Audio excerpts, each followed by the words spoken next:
Good evening once again to all our viewers and listeners to DMs with PM, held every Tuesday right here at 6 p.m. It is an absolute pleasure to be back in the chair again to host this evening's DMs with PM. And of course, I'd like to take the opportunity to say a special welcome to our viewers on YouTube and Facebook. And of course, those of you listening via radio, Power FM, Star FM, We FM, GBN, Fusion FM, Vibes FM. Thank you so very much for carrying this live show. Of course, you know, the Prime Minister is currently at the CARICOM Heads of Government meeting in St. Kitts and Nevis. So another minister is sitting in the hot chair today. Now joining us on DMs with PM is the Minister for Health, the Honorable Philip Telesford. Minister, it's good to have you with us this evening. Welcome to the program. Thank you, Aruna. I appreciate it. Wonderful. Yeah. Well, of course, before we get into the serious national health matters, we usually like to open the show on a lighter note. And that lighter note today is you. So basically, we just want to know, you know, many people know your title, of course, the Minister for Health, but not the man behind it necessarily. How would you describe yourself when you're off duty and out of the office? I mean, off duty might be limited, but how would you describe yourself? Firstly, permit me to say good evening to the listening audience on Facebook, YouTube, and in Radio Land, and all of Grenadians everywhere at home and in the diaspora, of course.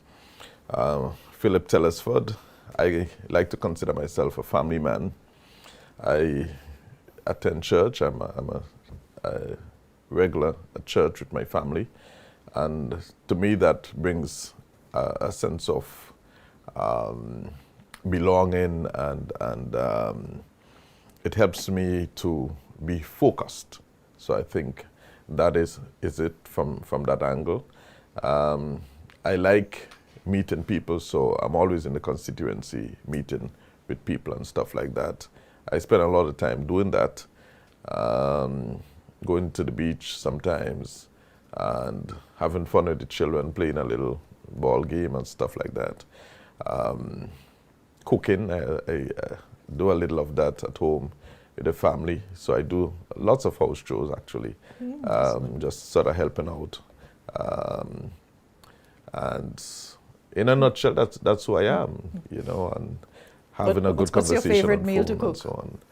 Well, the favorite is oil long. I think it might be the easiest in a sense.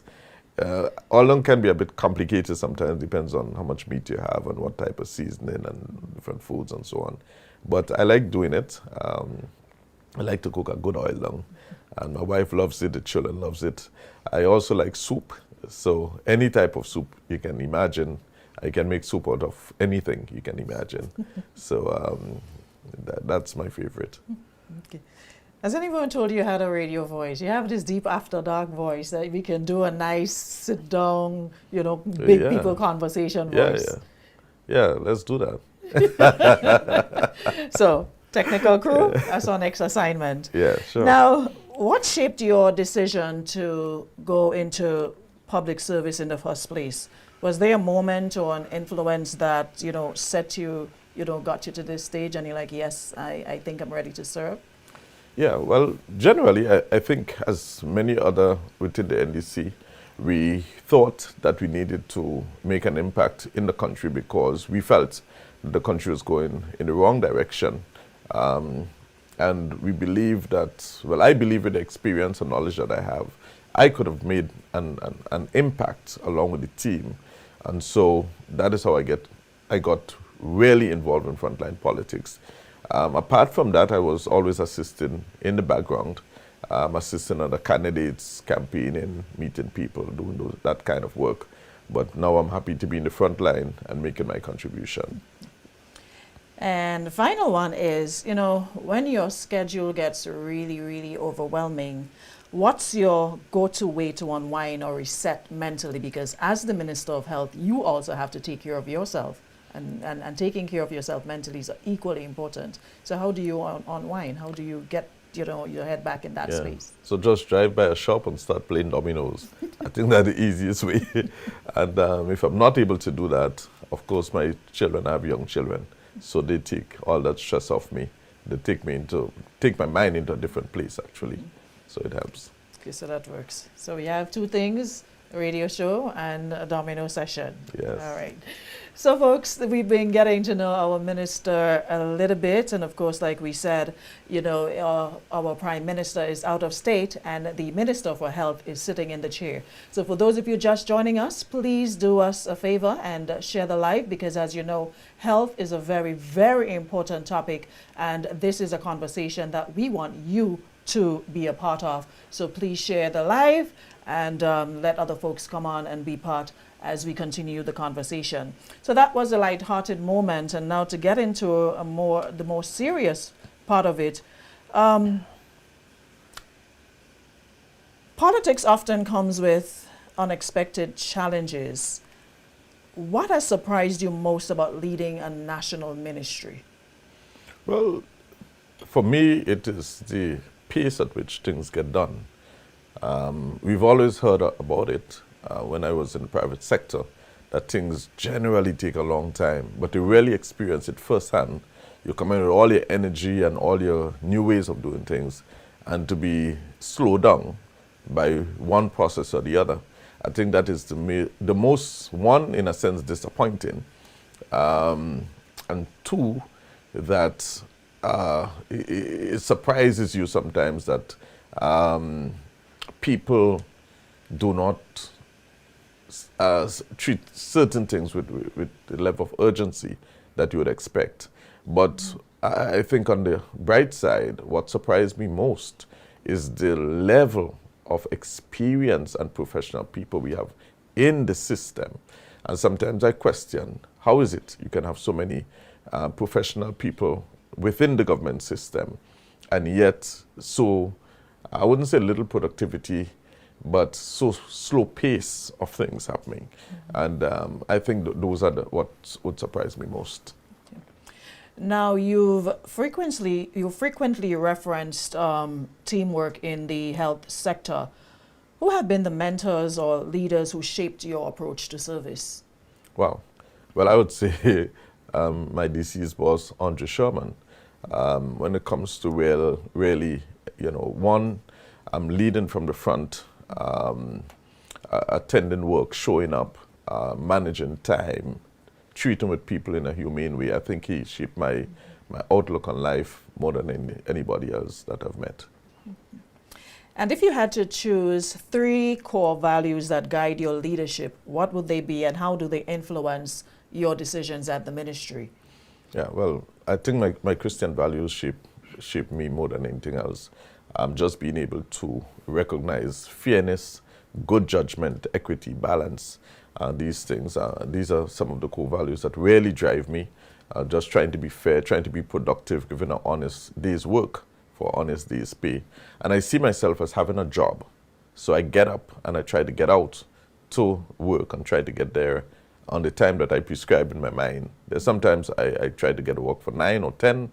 Sometimes I try to get out for 7:30 or 7.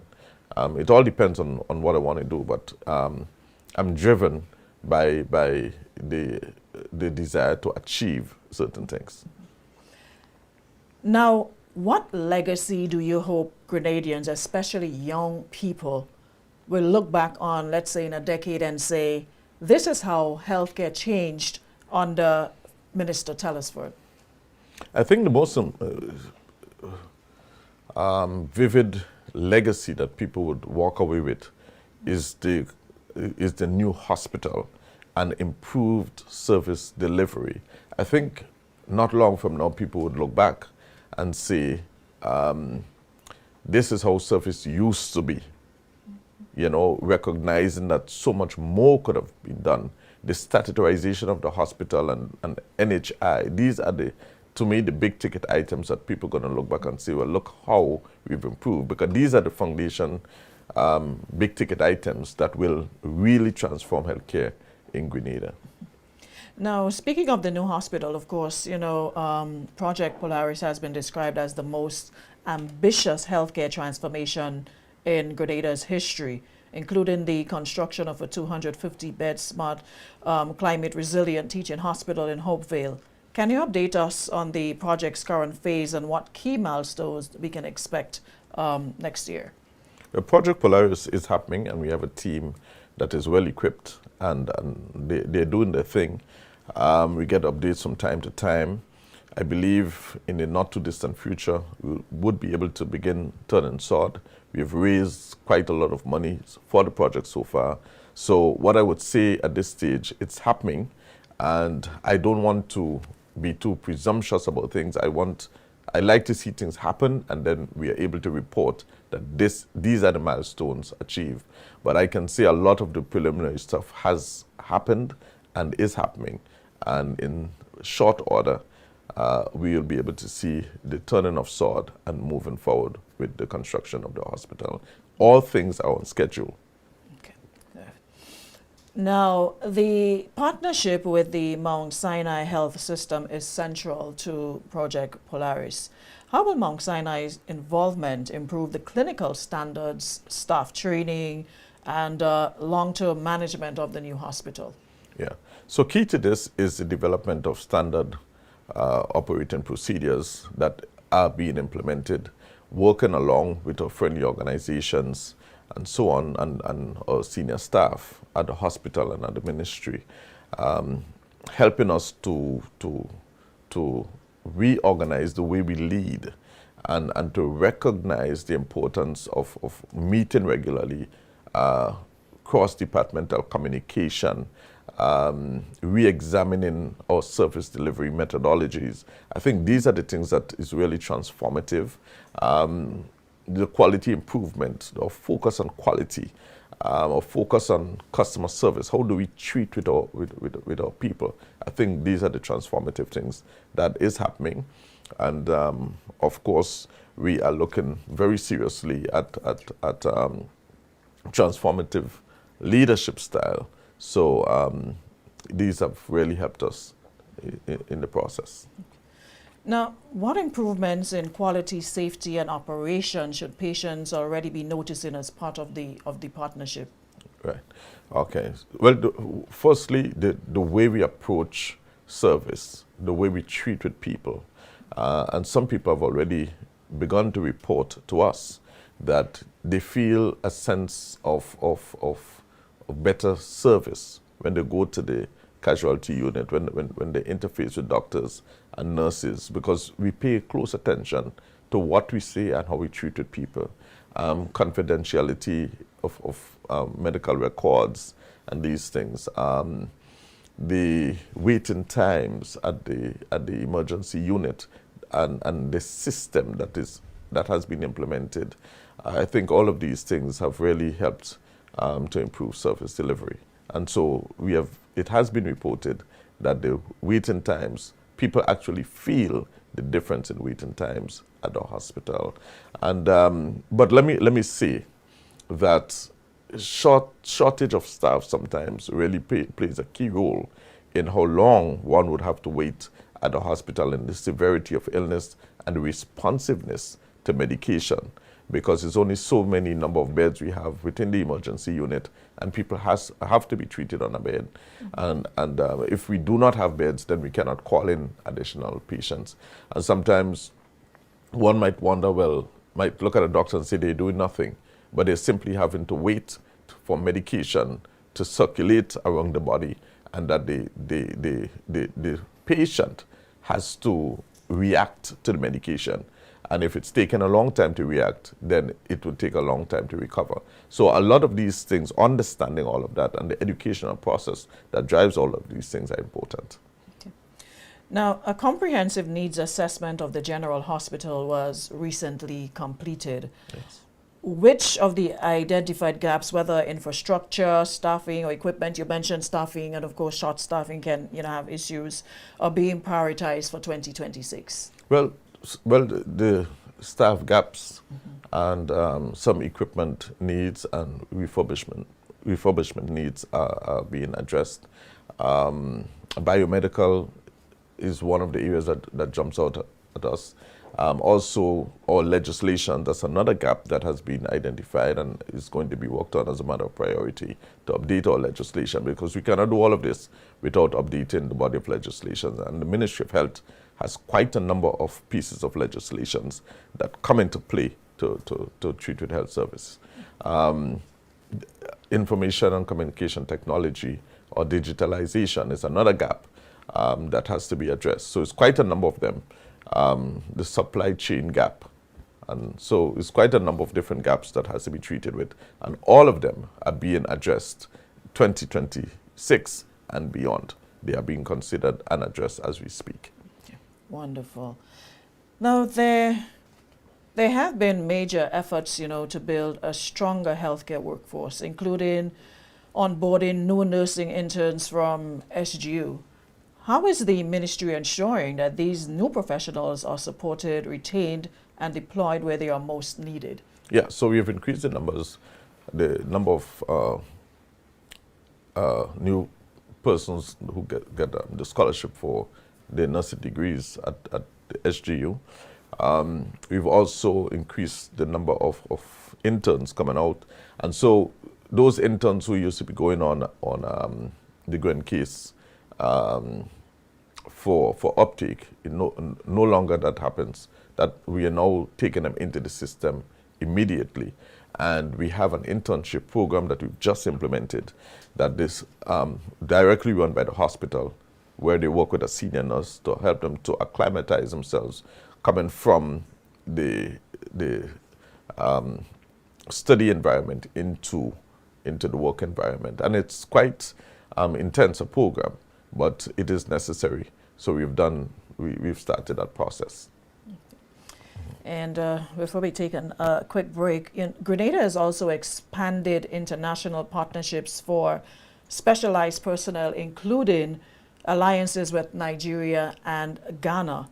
How are these collaborations improving the range of services available locally? Yeah, so for the Nigerians, we've had 4 doctors coming from Nigeria, 4 specialist doctors, and that has helped immensely in areas where we were experiencing severe shortages in neurology, anesthesiology, and so on. So we've had those areas being filled, and without their being here, then it means that we could not have carried out those services. So that was critical for us. Also, you might be aware that we are in the process of recruiting doctors from Ghana. Sorry, nurses from Ghana, 30 or so nurses. And that's quite a lot for our small country. But we need more. But one of the challenges we find ourselves trying to cope with now as we speak is trying to make arrangement for accommodation, because there are no 30 houses available for us to be able to have them to live in as they come. So, but they're filling key specialized areas as they come. And so it helps us to now address certain key areas of service. Right, well, we do have more questions, and of course we will fill you in as we move along, but we are due for a commercial break, so we'll get to that, and then of course when we come back, we continue the conversation with some of your DMs. My name is Liselle Walcott. I am a staff nurse at the General Hospital for the past 16 years. At the Infection Control Department, we do surveillance for communicable diseases or hospital-acquired infections. We do outbreak investigations. So any issues we have, we would investigate it, find out the cause, and we would do recommendations and interventions to all relevant departments. Thus far, with Mount Sinai, we are looking at ways of improving hand hygiene. Hand hygiene has been proven to be one of the most important practices you could do to break the chain of infection. Working along with Mount Sinai, I foresee that it would be a very good thing for us. They are looking into the products that we use, the practices that we do. Going forward, we'll be able to achieve a very high level of compliance and safety across the board for everyone.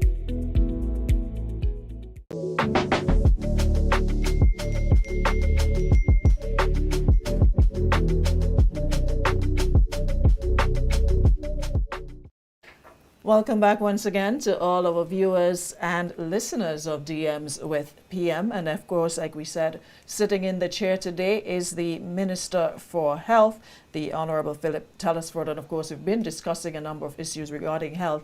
And this is where you get the opportunity now to ask your questions. I believe we have some DMs. And we are going to pull those up now and give the Minister an opportunity to respond. And Chanel says Grenada has also expanded international partnerships for specialized personnel, including alliances with Nigeria and Ghana. How are these collaborations improving the range of services available locally? I think we answered a little bit, but we can expand somewhat. Yeah, so this allows us to be able to address the area of specialized services. So when we are negotiating with our friendly governments and partners, we tell them the areas where we are lacking service and where we want to deliver service and where the population has need. And so those specialized services or professionals come into Grenada to offer the service. So this is how they're able to fill those gaps. We have another question from Fimba, and Fimba is asking, what is the plan for the Princess Alice Hospital? Right. So, well, first and foremost, we are in discussion, in deep discussion, as a matter of fact, with the People's Republic of China for a new hospital, Princess Alice Hospital, to be constructed on the same site. Many people might not be aware of that, but that is happening. As a matter of fact, in 2026, that's this year, the preliminary work has already started. We've done quite a number of pieces already. We have had the first set of drawings submitted, and we were able to look at it in consultation with the Pan American Health Organization and send back the response to China so that they can make the necessary adjustments and so on. And in 2027, we expect to see the actual construction of the new hospital at Princess Alice happens. And this is strategic because we want to ensure that both on the east and west of Grenada, be able to afford the people top quality healthcare so as to trap, if one might use that word, people from the northern and eastern side of the country from going into the hospital, so that into a general hospital that is, so we're able to offer that service midway the country.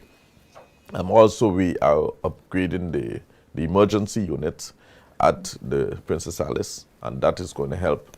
The refurbishment of that unit will also help in service delivery. We are bringing physiotherapy services to Princess Alice, and that's fantastic. A big one. So we'll have a physiotherapist working there. And also just general improvement in the management of the Princess Alice Hospital. That is happening. So we are re-examining where we are with a view to strengthen service delivery, because we believe it's important. Also, we need to add additional personnel at the facility, additional doctor, for example, to be able to have more services available there. And so as we continue to negotiate with our foreign partners, when we get our specialists and so on, we'll be able to release more into Princess Alice. Fantastic. Does digitization of patient records has begun as part of health system strengthening? How will digital health records improve efficiency, reduce waiting times, and enhance patient care across the Tri-Island state? Right. So digitization is a key aspect in health service delivery, because over the years, what we found is that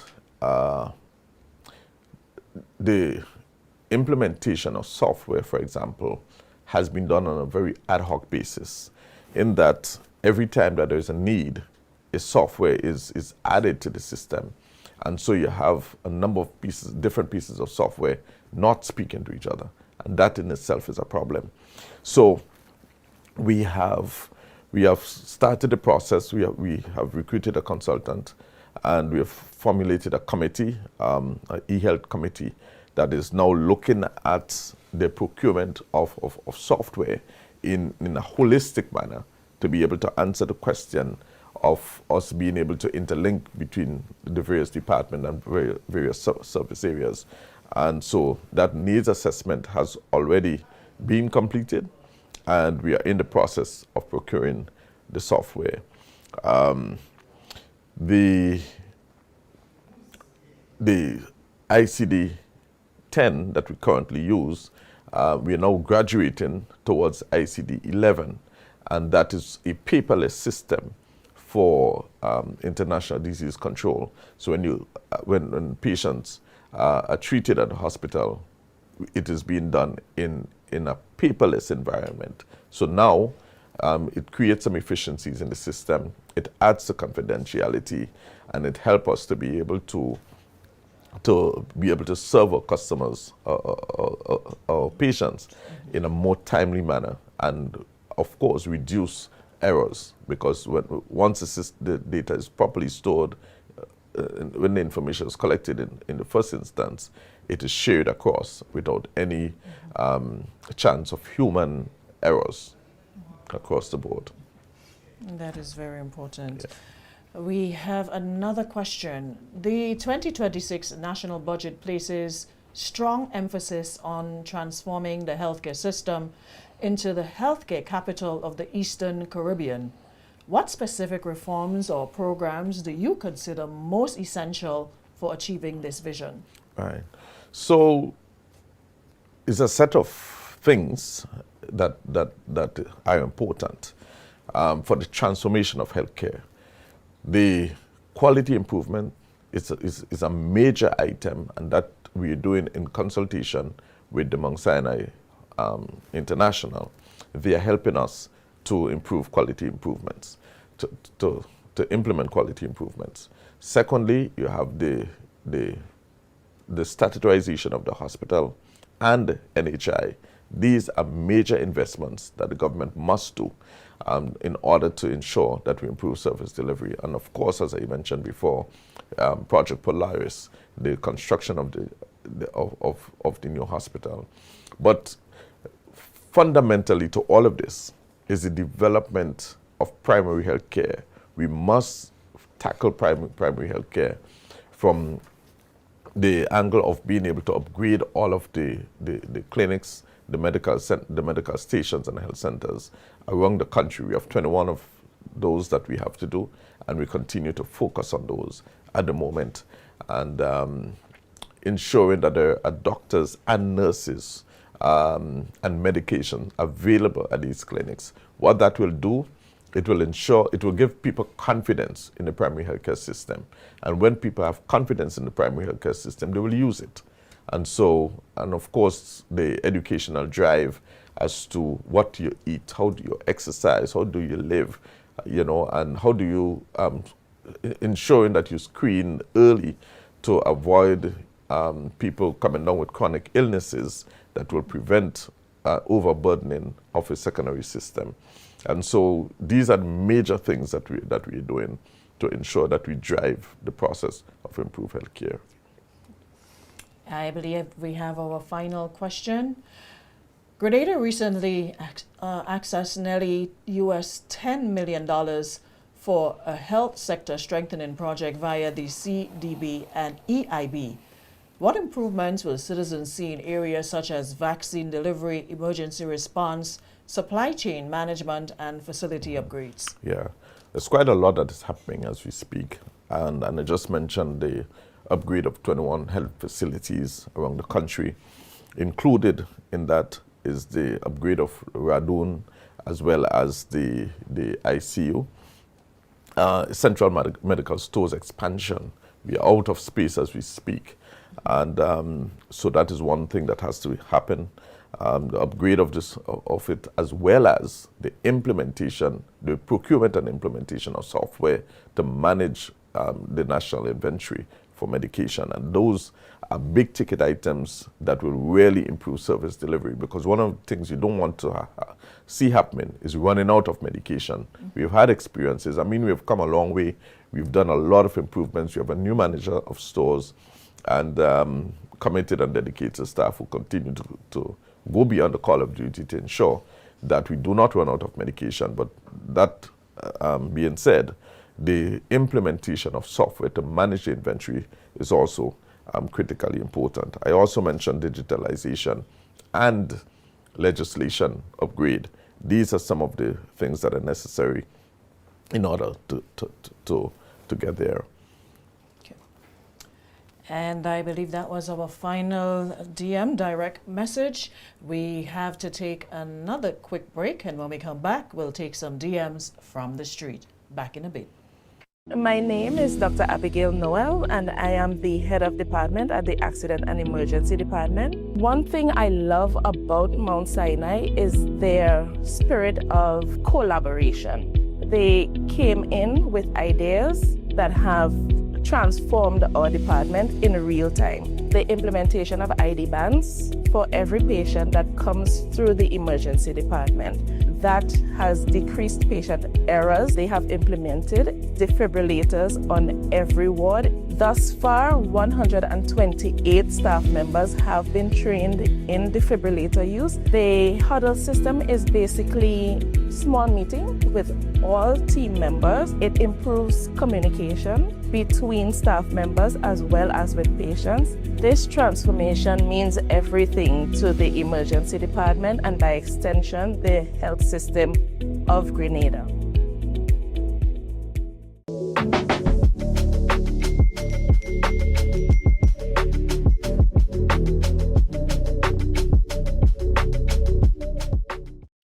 Welcome back once again to all our viewers and listeners of DMs with PM. And if you're just joining us, with us today, we have the Minister for Health, the Honorable Philip Telesford.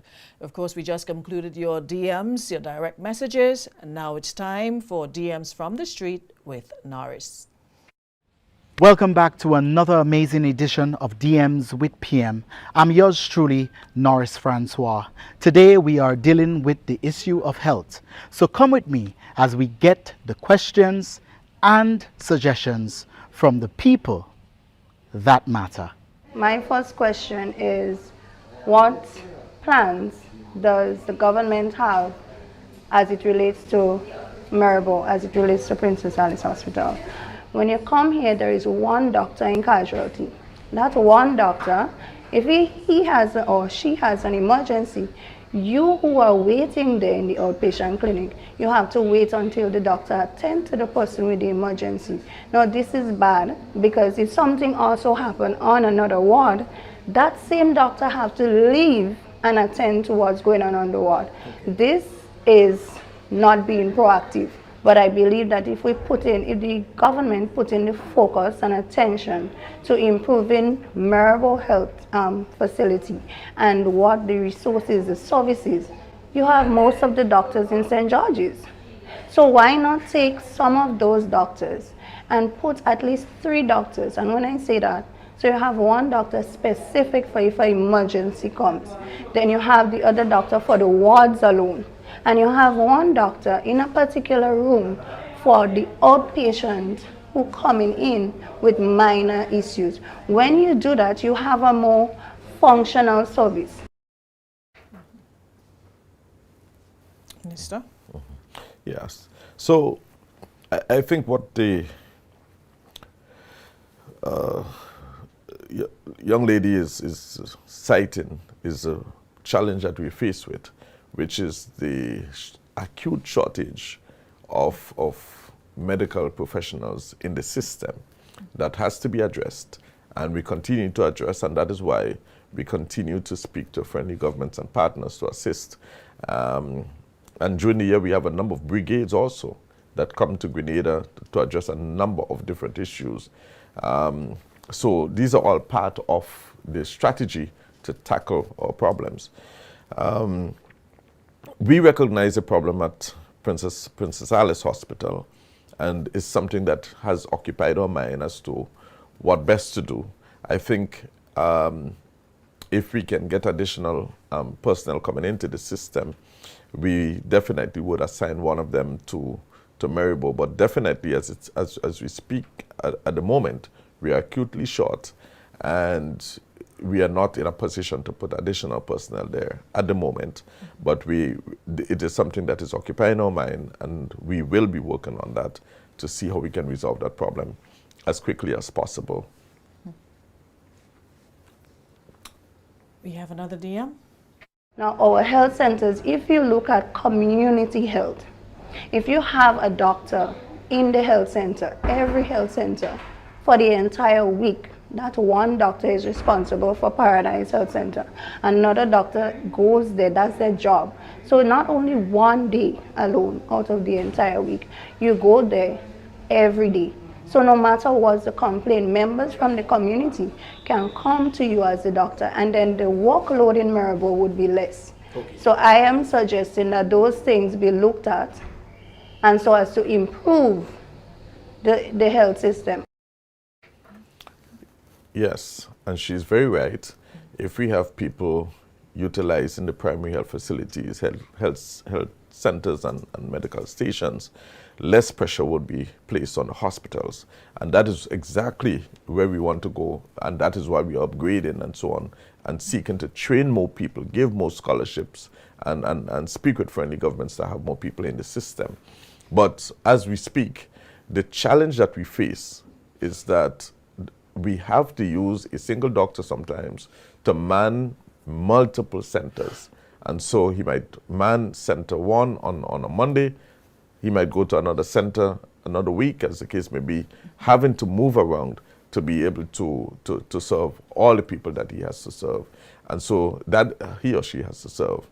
And that is the real challenge. As a matter of fact, the reality is that our doctors and nurses are crying out because they're overworked.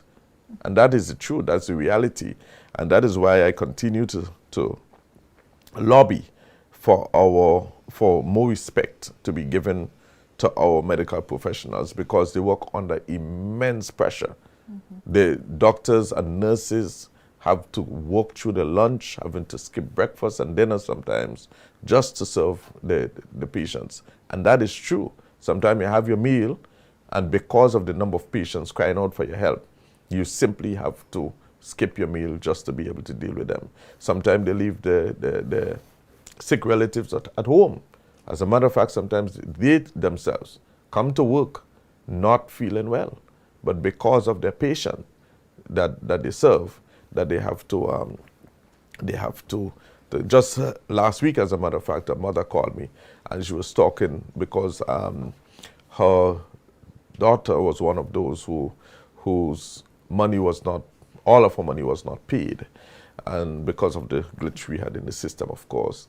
And she was saying to me that her daughter was sick, and she asked her to stay home, and she said, "No, mommy, no, I have to go, my patients. And this is the kind of challenge that we have in the system. We are acutely short of medical professionals in the system, doctors as well as nurses, right? And so we are working to resolve those issues, but that is a deeply entrenched problem that we met. And we're not complaining, we are tackling it, but it takes between 7 to 10 years to train a doctor to work in the system, and a number of years for nurses too. So we continue to work. It's a challenge that we have confronted and continue to confront. Okay. We have another DM. Good afternoon, sir. How are you? Good. Welcome to DMs on the Streets. My name is Norris Francois. What's your name? Kate Julian. Okay. Well, share your concerns to the Minister of Health. Firstly, I would like to say that I find the Ministry of Health should develop the Maribor Hospital more. Because imagine you come up here 1 in the afternoon and you're leaving 5 the next afternoon. Or if I go in St. George, I come 1 and leave 3. So I would like to say that up here need a major improvement. Because it's not only in St. George's, it's only in St. George people are health easy, all about you go. So and it will be better because when up here bigger, St. Andrews is a bigger district. So imagine if you develop up here, people from St. Patrick's could come and other villages And the response time too, you need to work on that too. You need to have more nurses and other persons up here. So once you have that, then I find going forward, the Maribor Hospital will be better. That is just my concern from observation, so I don't know. Yeah. Thank you, Mr. Julian. And I wish to say that presently we are upgrading the health facilities in St. Patrick. So a number of them right now as we speak are being upgraded. And so that will help to alleviate some of the challenges, both St. Patrick's as well as St. Andrew. And so that is happening. The challenge of the problem that you encounter, waiting, is a normal problem. And I'm not making excuses, but I think I want us to understand as a people that when you're treating with medicine, medicine is a science. And you take a pill or you get an injection, in order for you to remove that client, that patient, the medication must first work in the patient. Otherwise, the patient will continue to experience the same discomfort and pain and weakness of body as the case may be. So there is a process of a healing process that the body has to experience in order to move from one patient to the other. And that is why sometimes it takes so long. So we have to understand that most times you go into the hospital, there is someone on the inside, right?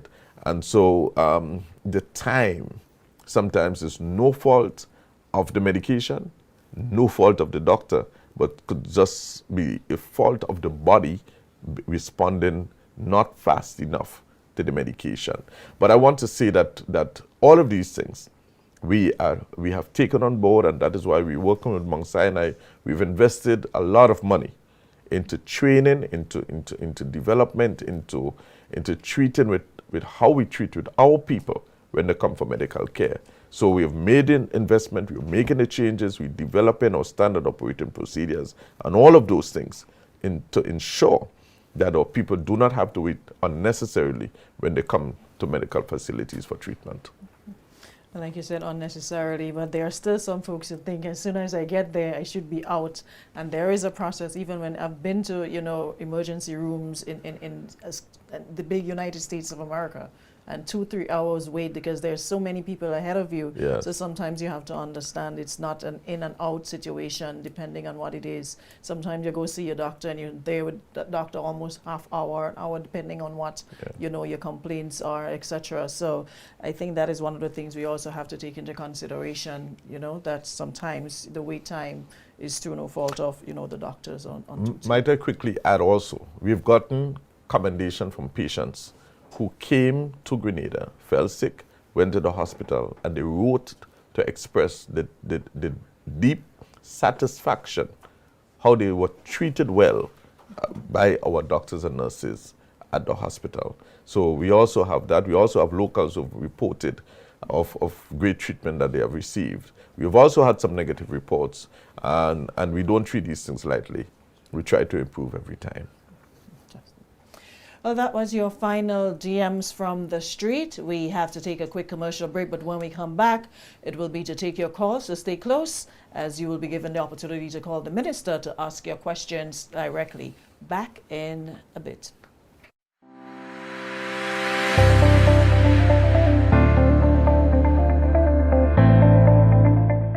Bay Leaf, another of Project 500 signature design. This 3-bedroom, 1.5 bathrooms, a beauty, spans a gross area of 1,073 square feet.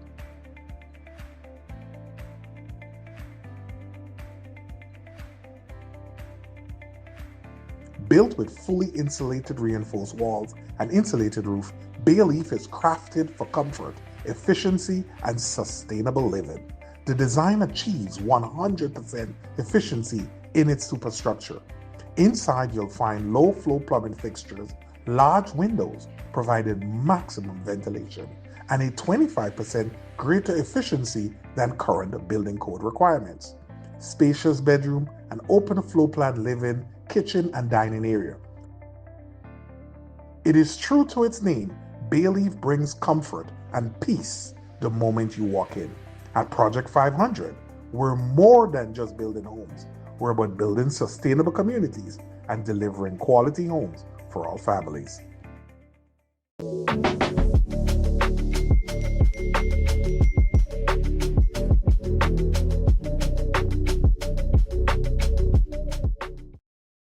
Welcome back again to the final minutes in your DMs with PM. Of course, this is your opportunity now to call to ask your questions directly of the Minister of Health. 423-3104, that's the number to call, 423-3104, to ask your questions, suggestions, concerns, anything of the sort you'd like to raise with the Minister. Feel free to do so now, 423-3104.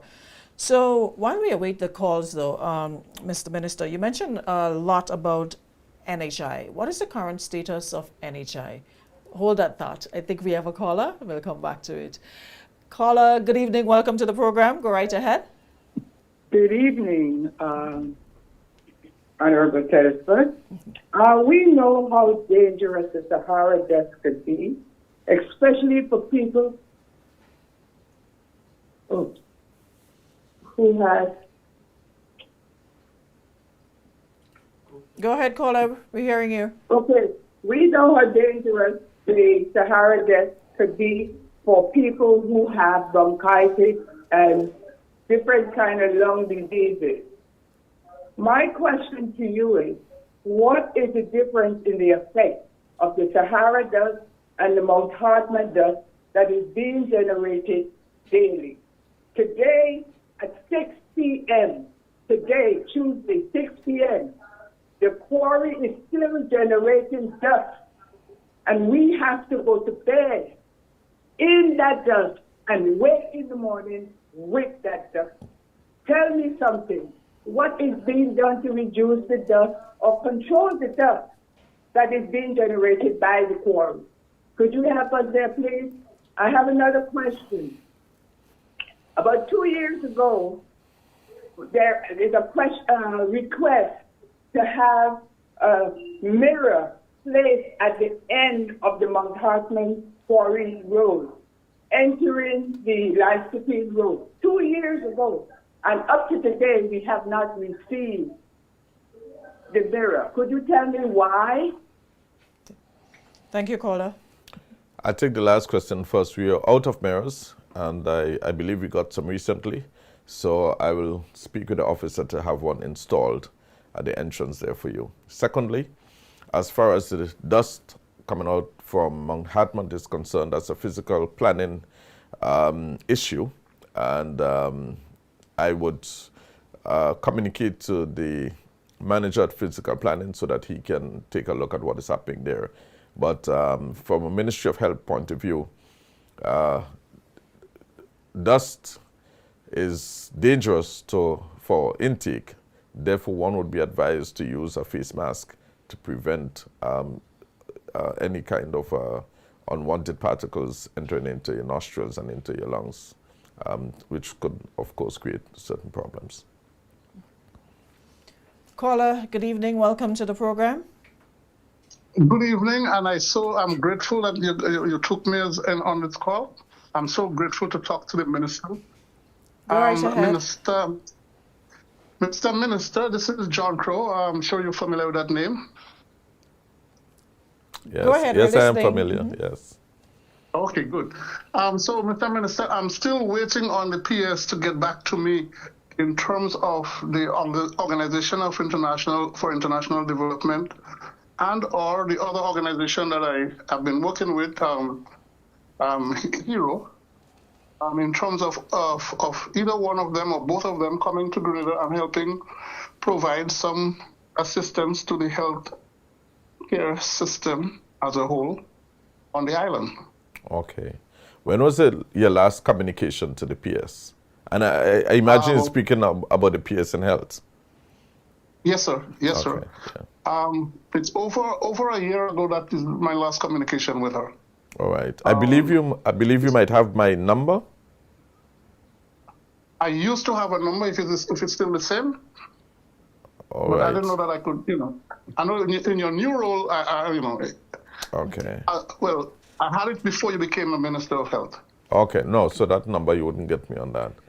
Okay, Okay. I will speak to the PS, and I guess she's inundated with work, so maybe that's why, because it's quite a lot happening. If you're listening to the program, it's quite a lot happening in the ministry, and so sometimes depends on the priority areas that she's focusing on.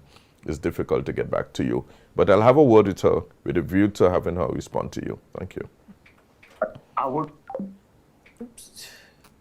So caller, if you're listening, can you leave your contact details so we can have a follow-up from the minister?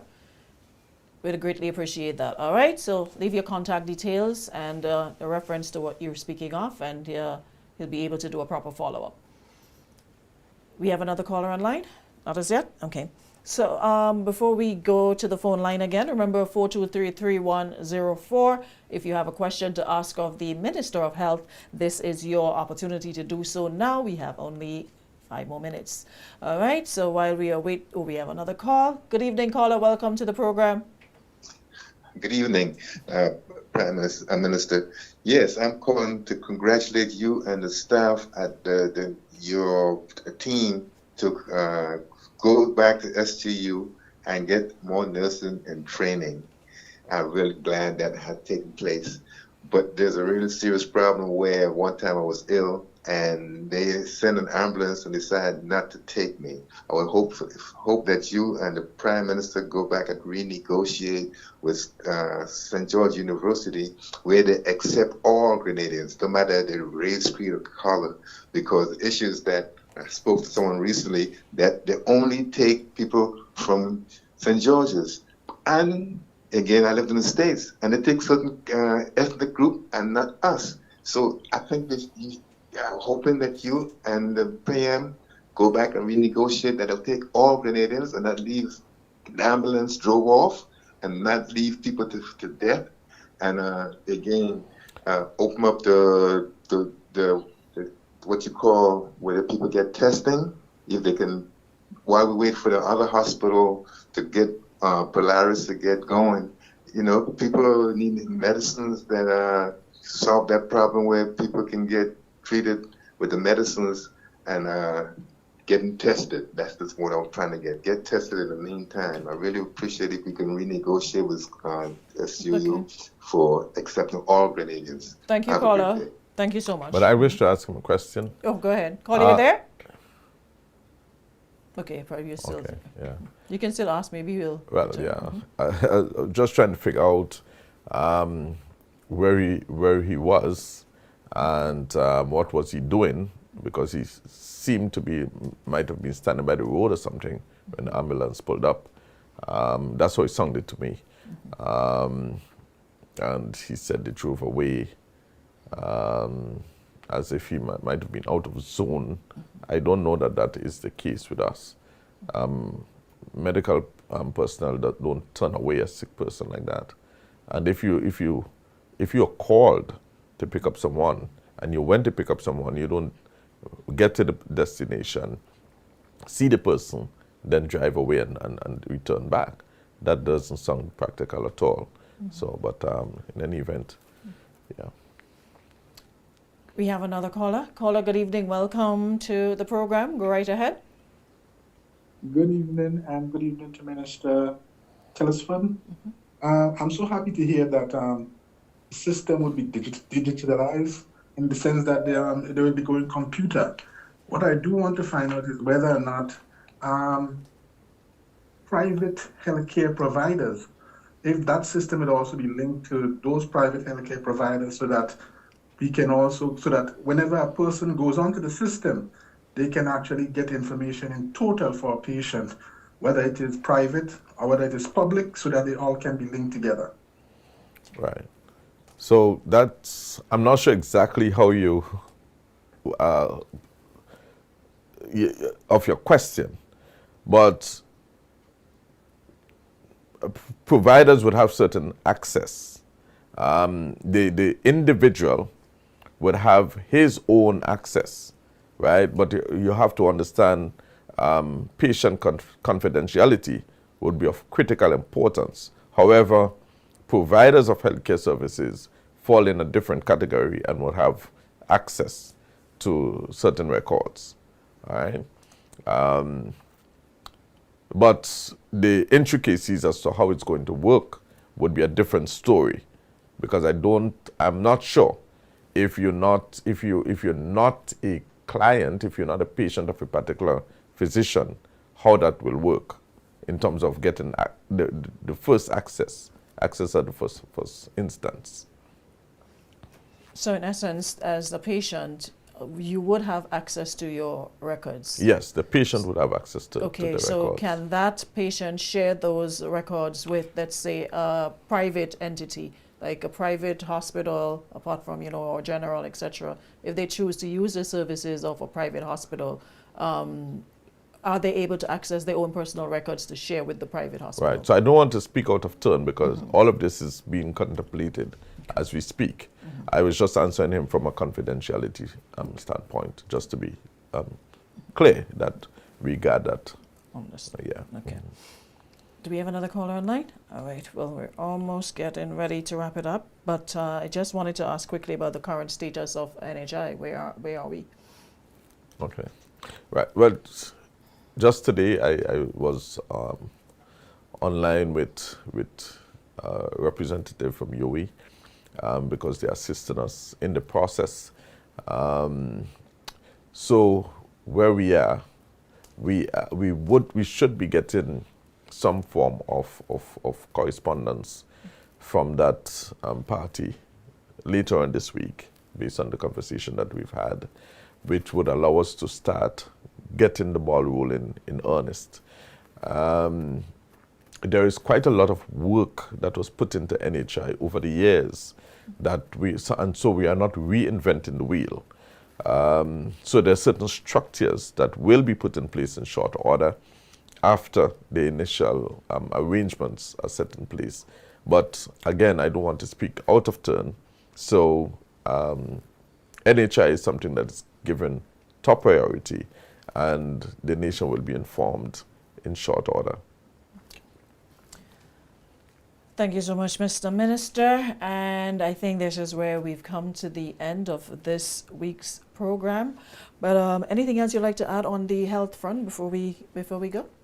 Yeah, well, I would say I would always encourage people to screen early, check with your doctor regularly, exercise regularly, eat healthy, and that will help us to live a healthier, longer, and more enjoyable life. Oh, someone told me do not leave and not ask you regarding the parking situation at the General Hospital, especially for elderly folks. Parking is a problem. The hospital location in itself lends itself to a parking problem. And so it is very, very difficult, because one have to remember the doctors have the vehicles, the engineers, the different staff have vehicles, nurses, and so on. They need their vehicles too. And so there is inadequate parking available at the hospital.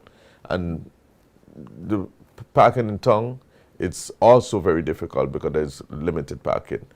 Parking is something that the government of Grenada would have to address in short order. I don't know how soon it's going to be done, but it's something that has to be given top priority at some stage. And I believe that might be a bitter pill to swallow, but I believe it's something that simply would have to be addressed, because it is a national problem and it is not improving, it's getting worse. Thank you so much, Mr. Minister, and thank you so much for filling in for the Prime Minister today. It wasn't too bad, was it? So thank you so very much for sitting in the chair as the Minister for Health and answering the questions and concerns of the population, and of course those of you in the diaspora tuned in to our program. So this has been another DMs with PM every Tuesday right here, and of course we want to say special thank you to those of you listening via Power FM, Star FM, We FM, GBN, Fusion FM, Vibes FM, and to those of you who tuned in via YouTube and Facebook. Thank you so very much for being part of the program once again. We look forward to having you back here again next Tuesday, same time, same place. Thank you so much, as usual, to our technical team for making sure we get through today's show. Until next time, have yourselves a great Tuesday, and make sure to tune in again next Tuesday for another episode of DMs with PM. Have a great evening, everyone.